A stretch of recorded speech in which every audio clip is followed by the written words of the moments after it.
আমরা আন্দোলন করতেছি, এখানে প্রকৌশলীদের আন্দোলন এটা না, স্টুডেন্ট কাউন্সিল রাজশাহী থেকে আয়োজিত একটা আন্দোলন। অর্থাৎ রাজশাহীর এইচএসসি পড়ুয়া, ইন্টারমিডিয়েট পড়ুয়া সকল শিক্ষার্থী এখানে উপস্থিত আছে।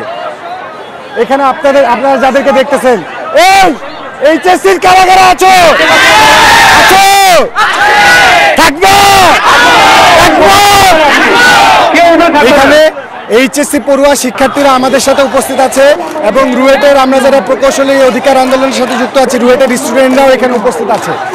আমরা দীর্ঘ 6 মাস ধরে প্রকৌশলী অধিকার আন্দোলন থেকে আমাদের দফা যৌক্তিক দাবির জন্য যে আন্দোলন করছিলাম, সেটা নিয়ে কমিটি হয়েছে, কিন্তু কমিটি কোনো ডিসিশন না দিয়ে আরেকটা কমিটি করছে।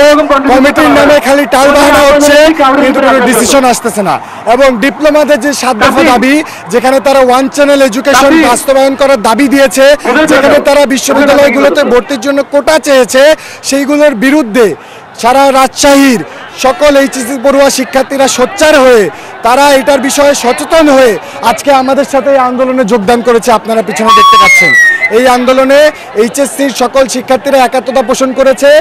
এখন এই ডিপ্লোমাদের যে ষড়যন্ত্র, এই সারা বাংলাদেশের প্রকৌশল খাতকে দখল করে নেওয়ার যে ষড়যন্ত্র, এটা এই রাজশাহীর স্টুডেন্টরা, প্রকৌশল অধিকার আন্দোলনের শিক্ষার্থীরা, রুয়েটের শিক্ষার্থীরা এবং এইচএসসির শিক্ষার্থীরা এটা ব্যাহত করবে অবশ্যই অবশ্যই অবশ্যই।